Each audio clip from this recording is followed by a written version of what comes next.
4. Ladies and gentlemen, it's Sunday, and you know what that means. It means Professor Sanford and I back for another Professor Sanford and Corky's recap show. Of course, we're talking about The Walking Dead. Otherwise, we do it on another night if we ever find another show that we want to recap. So, guys, as always, I'm Corky. Yeah, not likely. And joined with me, as always, is Professor Sanford. What's up, guys? So today we are talking about episode 4, which is simply titled Service. And Professor Sanford is going to kick off the plot rerun. Yeah, so I'm going to try to get through this as quickly as possible, but it was a longer episode than a normal episode. I mean, if you watched it when it was on with all the commercials, it was 90 minutes. Corey apparently timed it. Without commercials, it was 57 minutes, so longer than a normal episode. Alright, so it opens with Michonne quietly waking up in bed, takes out a gun and leaves, and she finds a spot to set up. You're not entirely sure what she's doing. This episode is going to be kind of weird because there's a lot of moving parts and a lot of little character bits that, like, interjects throughout, so sort of awkward to recap. Spencer and Rosita, it then cuts to, they're going out to try to find something for the Saviors. Eugene is Eugene, and Rosita is annoyed because Eugene is Eugene. But then, as they're about to go out, Negan shows up early to take all their stuff. He told them they had a week, but apparently a week hasn't passed. Spencer is stupid. We'll get to that later. So, essentially the main meat of the episode is Negan is going around with Rick, and they're taking all of the stuff that they want out of Alexandria. And then, subplot, Dwight sends Rosita and Spencer out to find Daryl's motorcycle. There's a lot of, more minor characters having little bits in this. Gabriel does some stuff. And he's really weird in this episode. But Negan comes in and asks where Maggie is, essentially. And Gabriel's like, oh, do you want to pay your respects? He just shows up like a ghost. Like, wow, that was actually kind of smart on Gabriel's part in general. But, totally lying. Yeah. So maybe that's not so smart. Basically, so Carl is having probably the hardest time. He is threatening one of Negan's guys with a gun. So Negan decides to take all their guns. Yeah. They go into the armory and they have, and they start taking out all the guns, and one of Negan's saviors, which is the first, woman we've seen as part of the Saviors who is not, like a kept woman, yeah, not, a concubine or something. And she says, no, they're 2 guns short. So Negan's like, okay, we're going to kill this lady who's in charge of the armory unless somebody brings us those guns. Yeah, Olivia. She's been in the show before, but not really. So Rick panically, he calls a meeting to convince everyone to give them the guns. But people are really annoyed with Rick at giving in to these people so quickly. Yeah, everyone has the whole, let's just fight them mindset, and Rick is the only person, even amongst the main characters, Rick kind of seems like the only person who's like, we really got to get in line. This is not a fight we can win right away. Right. But then Gabriel makes is it Gabriel? I don't remember. Somebody makes the recognition. It might have been Eugene, that not everybody is there. Yeah, it was Eugene. Yeah. Meaning Michonne's not there, and Spencer and Rosita aren't there. Correct. So they're out searching for the guns, throughout their houses. Gabriel is searching with Rick in Spencer's house, and Gabriel is like super weird. He's like, "This is working well, you know." Yeah. And I'm like, "This is not working out well at all." Rick just kind of looks at him like he's crazy. But they find the guns in like an air vent in Spencer's house with some stolen food and booze. Yeah, furthering the fact that Spencer is just the biggest douche in Alexandria. It gets worse. So they go and give Negan the guns and save Olivia's life. Michonne gets back with her hunting rifle and a deer that she has killed, and tries to hide. But even though it doesn't seem that Negan saw her, Rick goes up, tells Negan to wait, gets Michonne to give up the hunting rifle. Yeah. Anyway, because he doesn't want that to cause an incident later, even though they didn't know about it. Michonne knows this later, but it was one that they stole from the compound Negan's compound that they destroyed last season, and so it wasn't on the register. Negan leaves, and he also takes the deer. Yeah. my note is this: Rick and Spencer talks. Spencer is dumb. Yeah, that was my favorite part of the episode, because Spencer gets all offended that they went in his house. Like, not that Olivia was gonna die. Like, he could have cared less that Olivia was gonna die, it seemed. Which is crazy, because Olivia was an Alexandrian, and you would think he'd care more about them than Rick's group. But he's just, like, being a total douche, and he's like, I can't believe you went in my house. And he's like, we should have just took the deal with the Saviors when we had the chance, but you were supposed to save us. And Rick's just ignoring him until Spencer says, or no, Rick says, you know, you were lucky because you had these walls. If it wasn't for me, you'd be fucked. Right.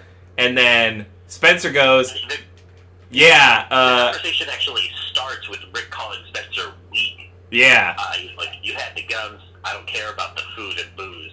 You're weak, Spencer. You're stupid. I think it was the other way around. I think it was, yeah, I don't care about the guns. I care about the food and booze. That's some dumb shit.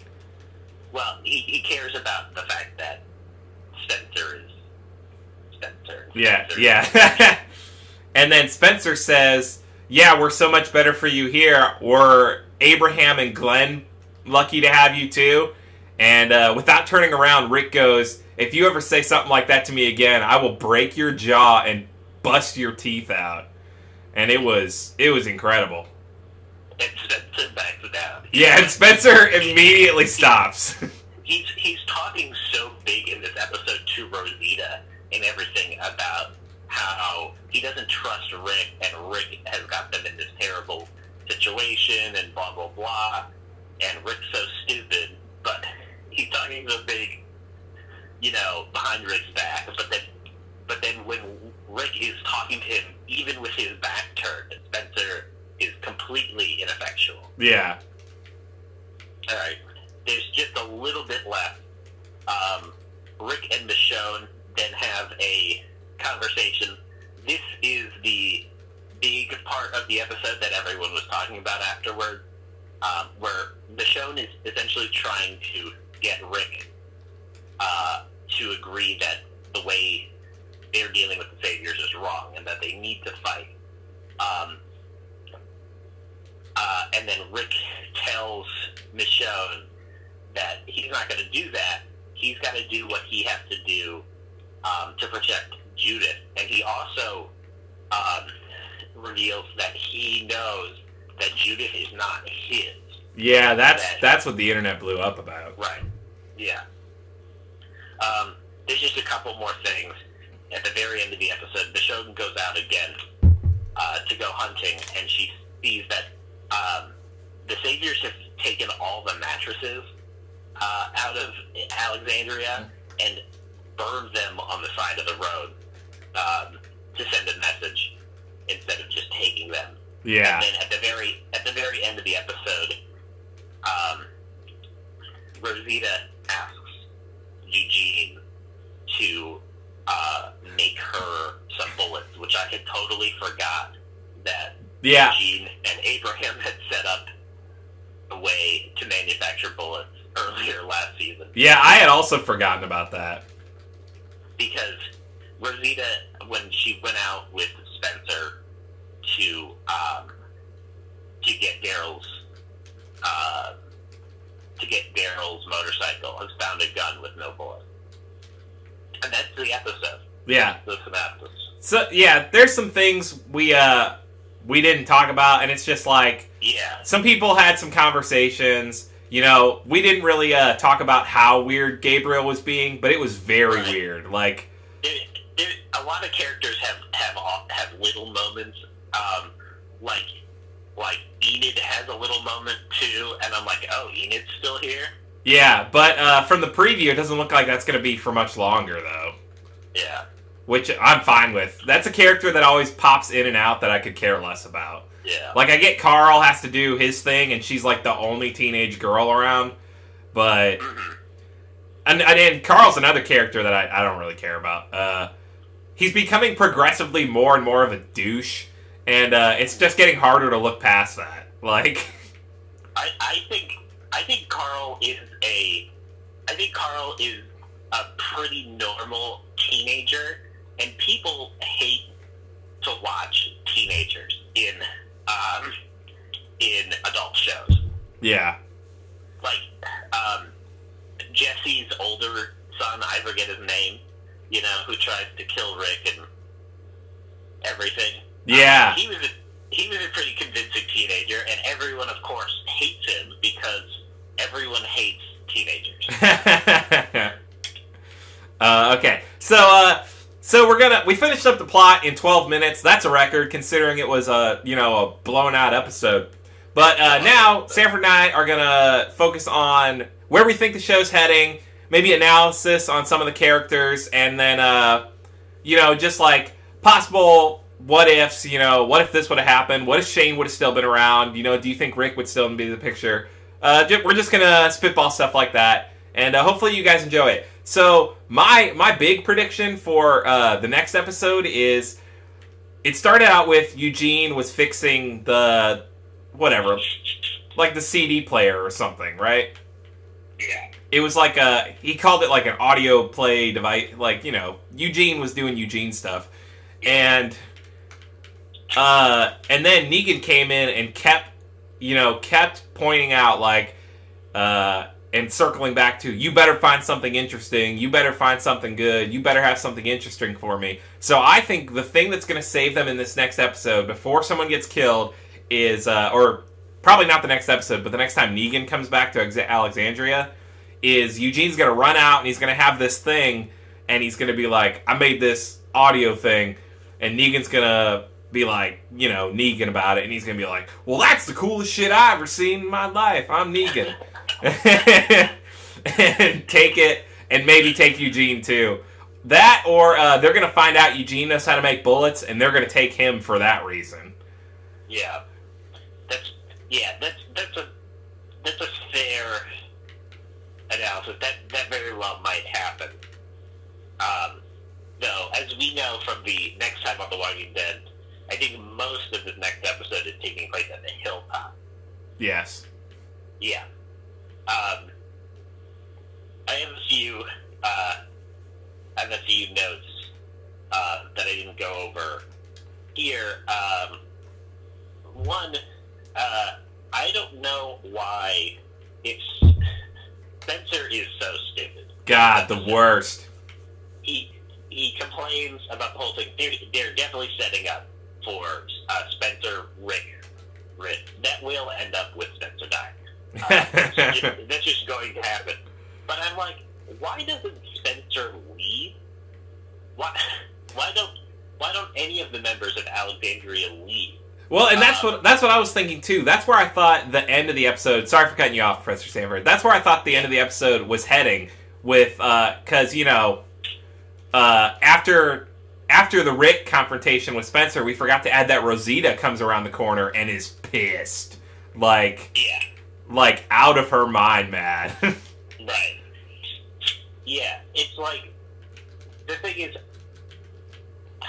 Negan doesn't know who they are. The hardcore, strong members of your community go out to fight and get just completely, just wiped out, destroyed without a fight. Why? And they say, oh, that guy's going to come back. I would be like, okay, bye. Yeah, gotta go. But, I mean, I guess the obvious answer is most of the people in Alexandria have been there the whole time. They don't know how to survive outside the walls. How to survive outside the walls. But, yeah, like, I don't know. I think nobody is bringing up a pretty obvious solution to this. We should go. Yeah, let's leave. I mean, I'm sorry that they took your friend Daryl. I don't even know that guy. Yeah, I didn't... Which one was Daryl? Is that the vest guy? Oh, that's sad about vest guy. Oh, vest guy. Oh, I thought he was the one. I thought he was Abraham. I thought he was the one who got beat. Oh. The red-haired guy. Wait, Glenn was the Asian guy? Oh, that sucks. Like, these are probably realistic conversations that were going on in Alexandria. Yeah. Like, yeah, it doesn't... Like, and I think that's...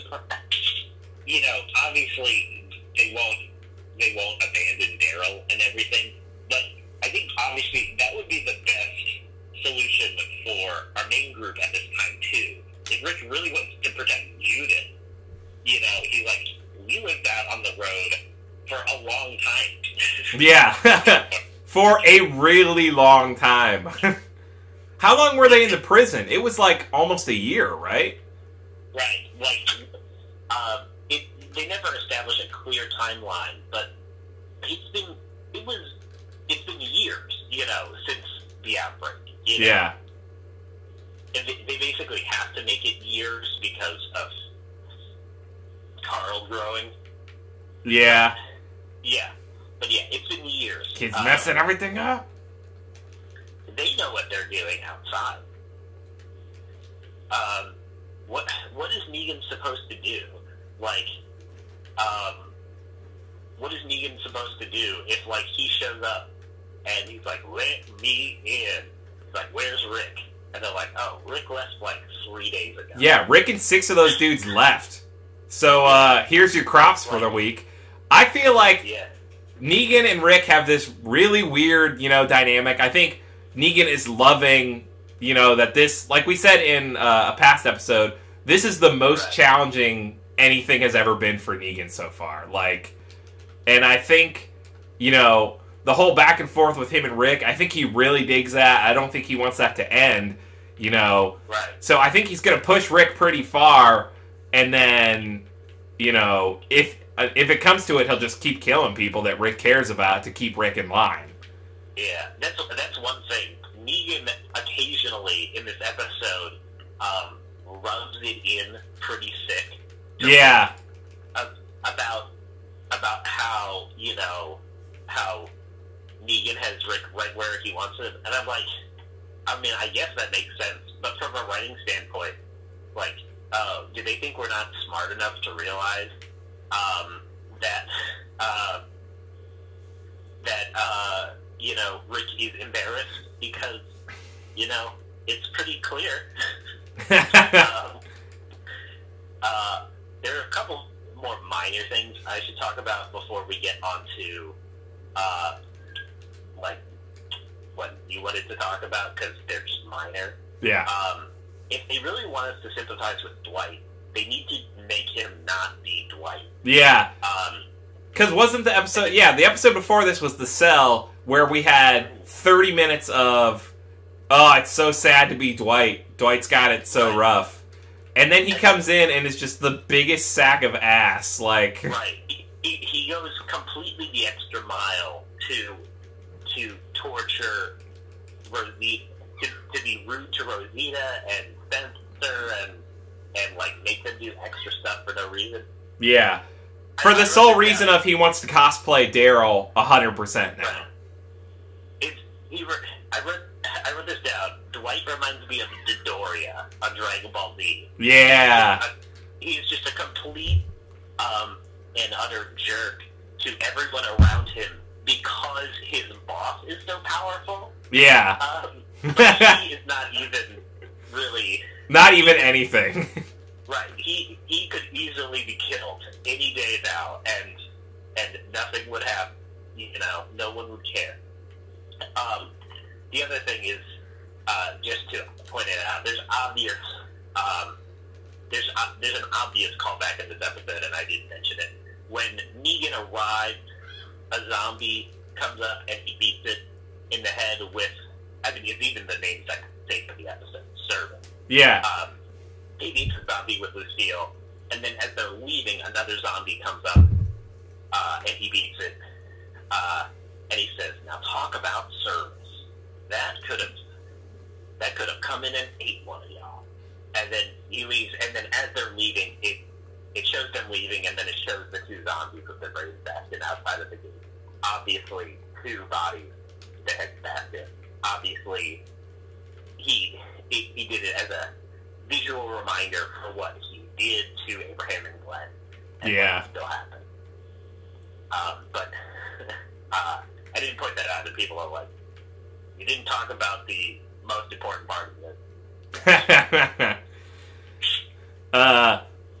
Yeah, the episode was crazy, and you know, Negan continues to be this character who's just, and you know, it's only been 4 episodes, so we're not even at the halfway mark for the season, but Negan is still just this larger than life dude who's spouting one-liners and having a good time, and you know, like, there was a moment where, like, we're never going to sympathize with Dwight. Like, it's never going to happen. They missed that opportunity.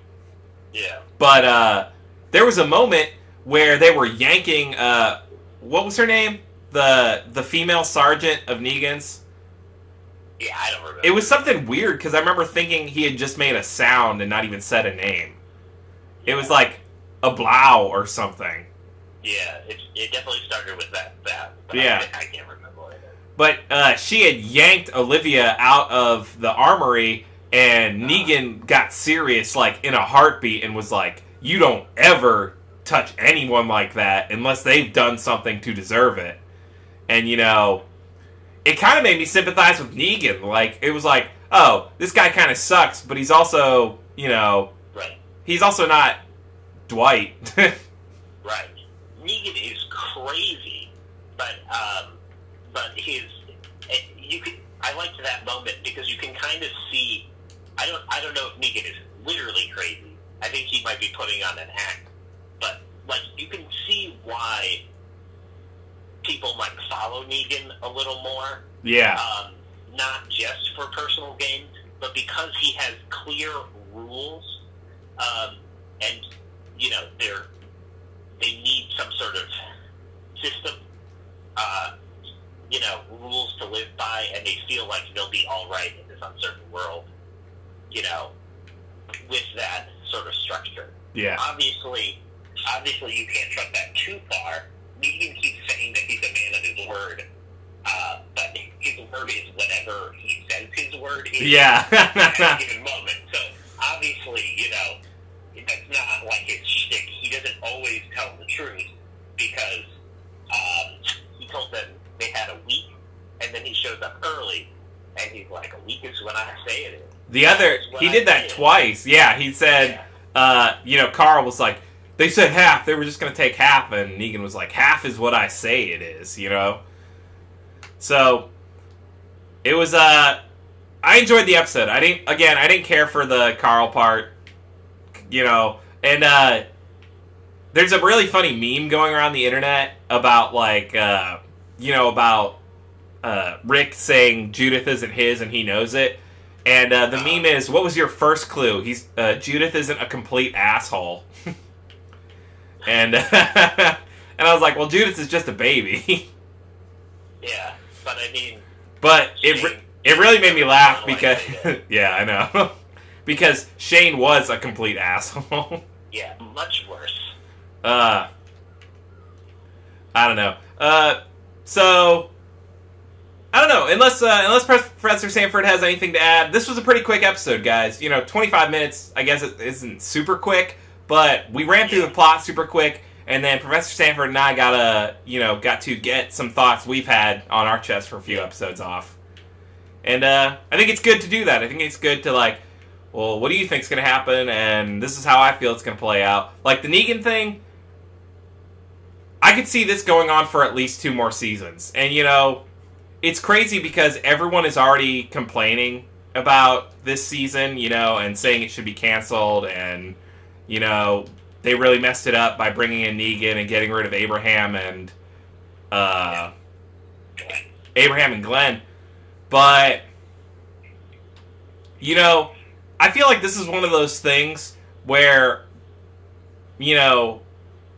as writers and producers, when characters get too comfortable and then the fans are like, well, they're never going to get rid of this character, that character's safe because, Glenn was cute, we all like Glenn, and Abraham was funny, so he's not going anywhere. And then, both of them are gone. It's surprising to me, and not surprising at the same time, that Daryl wasn't the dude who got axed. Yeah, because they just want people to be really angry. Yeah. But yeah, and there's of course the added layer of that Abraham and Glenn are dead in the comic. And that's... Well, wasn't... Glenn... Hasn't Abraham been dead in the comics, a while, technically? Well, I mean, at this point they've both been dead for a while, but yeah, Abraham does die before Glenn is supposed to die. Yeah. Because he's the one who gets shot with the arrow. But yeah. But then if they don't get rid of these characters, people are mad at them getting rid of these characters. But then if they don't get rid of these characters, people are like, they don't even have the guts to kill off these characters who are supposed to be dead. Yeah. Obviously the show and the comic are different, but they're at least... Glenn's death is important to the comic, not just because he dies, but because it shifts the tone, and it is sort of the impetus for this arc of the show. Yeah. If they didn't do that, what are you going to do? Well, obviously, not everybody who dies in the comic dies in the show, or vice versa, because obviously there are people still alive in the comic that died. That's a rant for another time. I think they did that for a good reason, not bad reason. Yeah. And then obviously there are a few characters who are alive in the show that died way earlier in the comic, namely Carol. But that's just because she's such a good actor. Yeah. And in my opinion, Carol's been pulling her worth, I'm still interested in that storyline. She's developed so much as a character. She's practically like Daryl. I mean, she technically appeared in the comic, but this is essentially a new character. Yeah.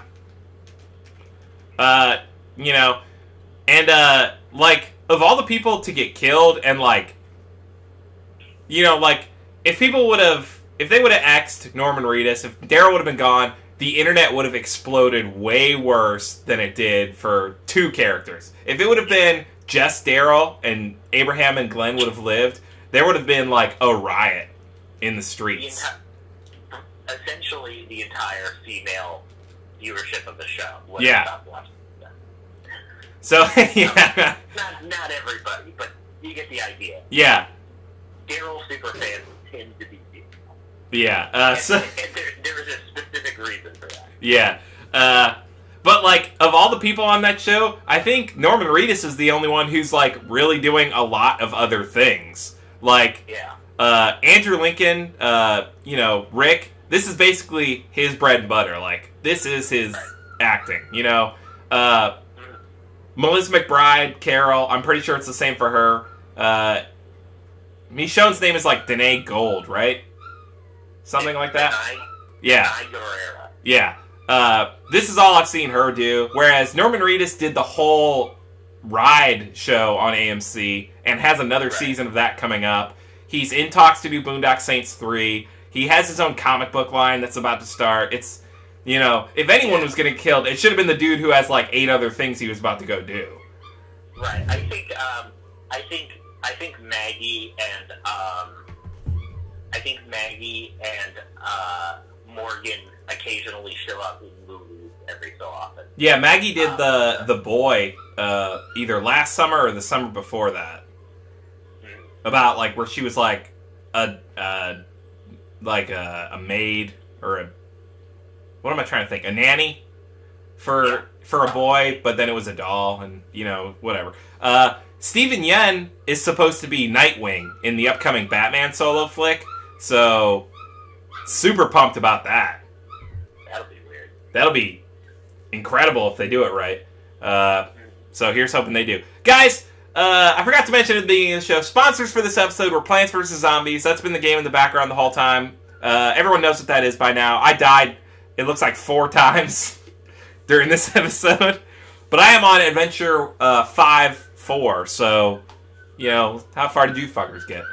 The other sponsor is South Park, but not the current season. South Park Season 6 is on DVD and Blu-ray. Go watch that one, because that's a good one, and I enjoy that one. Season 6 on DVD and Blu-ray 8 years ago. Yeah. So, I don't know. Professor Sanford, Like 12 years ago.